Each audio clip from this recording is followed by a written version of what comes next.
Hello everyone, I'm Grilled Chicken Man. Thank you all for joining me today. We are back in Greedfall again. And today I'm going to show you how to follow the nervous man without getting spotted.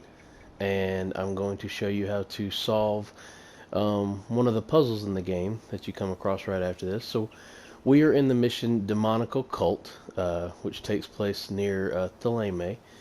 And we've already been through all the rest of the progress in the mission. So now we are going to follow the nervous man. I'm going to leave as much of the story out of this as I possibly can, so as not to put any spoilers in here. But we have to wait until nightfall. Find a good spot to hide. Here we could hide and wait. We would be able to see where this sleepless boy goes during nightfall. My child, it's time to wake up. Our nervous friend is here. Alright, so it's nighttime, and we're going to follow the nervous man. We need to stay back, and you don't have to worry about losing him, because the AI will actually make him stop if he gets too far away from you. That's right there, he stopped. So we're going to sneak up. We want to sneak up just enough to get him to move again. Oop. And there we go.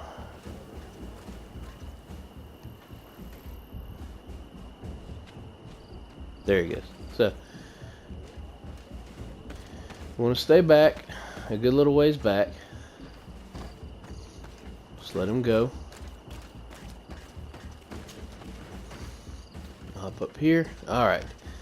Now you're going to run into a group of bats that he somehow or another managed to run straight through. So we're going to crouch down, and we're going to hide behind this little shrine here.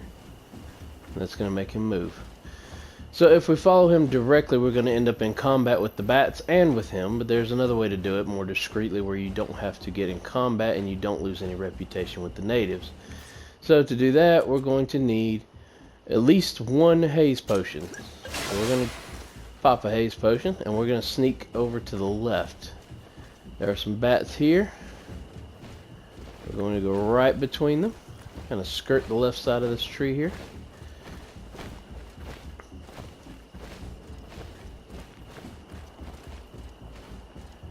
And we're going to go on this ledge to the left instead of jumping up the same one he went through.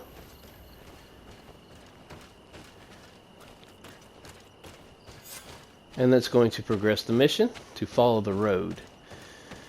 So we're going to follow the road down to this strange shrine here. And you don't have to worry about getting into combat with him anymore as he's gone. If you were to follow the road to the right...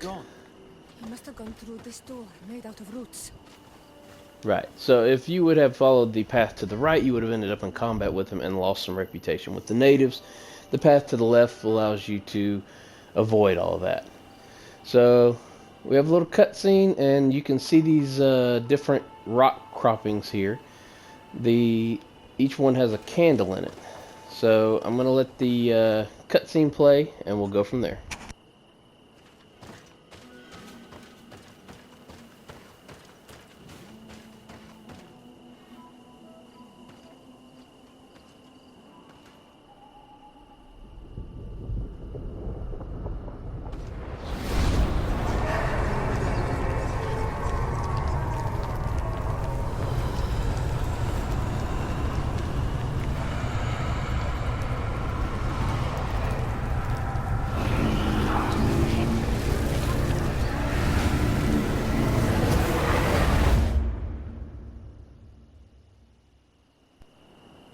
What's happening? You are so pale. Did the lightning-struck tree speak to you? In a way. I saw many images. They were so real. As if I was the tree itself. Do tell. This vision is surely the key to the portal. I was this tree, and my branches were shaken by a storm so strongly that they hurt terribly. The heavens caught fire several times, and I felt the lightning strike and pierce me through and through. A sinister warmth took hold of my entire body in an instant, and Flames began to devour me. Life left me.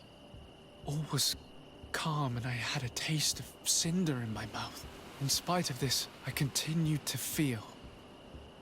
And the rain began to fall on my roots. And at the very heart of my being, I felt the sap begin to flow again. A shoot appeared on my darkened roots. Then the vision dissipated. I have never experienced anything like it before. Alright, so we're back in control of our character, and hopefully you paid attention to that little exchange there in the cutscene, because that's going to be the secret to solving this little candle puzzle that we have here. So, going back through the story, the first thing that happened was a storm came up. So, in a storm you have lightning, you have wind, and you have rain. But he specifically mentioned lightning second, so we're going to look for wind. This stone bears the image of a storm, or perhaps the wind. So this is the wind stone, and if you're unsure about what each symbol means, you can hit X and he will speak about it. So we're going to light this one first. This is our first candle. Then we need to find a storm one. The drawing on this stone represents lightning. So the second thing that happened to him was he got struck by lightning. So there's number 2. The third thing was he caught on fire. So we need to find the fire stone. And if we're looking at the tree, it's going to be the second one. Nope, I'm sorry, not the second one. The third one on the left here. The drawing on this stone makes me think of fire. I'm certain.